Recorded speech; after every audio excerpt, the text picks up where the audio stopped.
आई तू का रडत आहे? बाळा काय सांगू, हे माझे पती आहे आणि यांचा मृत्यू झाला. मी रडत आहे, मला दुःख झालं आहे. आई यांचं नाव काय आहे? ती स्त्री उत्तर देते, यांचं नाव आहे सच्चिदानंद. काय नाव आहे? सच्चिदानंद. माऊली म्हणते, ज्याचं नाव सच्चिदानंद आहे तो मृत्यू कसा होऊ शकते, त्या व्यक्तीचा मृत्यू कसा होऊ शकते. त्यावेळी माझा ज्ञानेश्वर माऊली आपला हात त्या व्यक्तीच्या, मृत व्यक्तीच्या गालाला स्पर्श करते आणि तो मेलेला, मृत्यू पडलेला व्यक्ती जाग्यावर जिवंत उभा होते.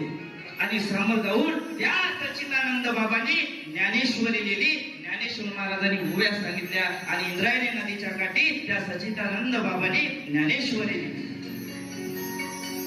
आणि ते ज्ञानेश्वरी गुढार्थ दीपिकेच्या माध्यमाने आपल्या सर्वसामान्य माणसासमोर संस्कृत भाषेतून मराठी भाषेमध्ये आली आहे. जय जय महाराष्ट्र.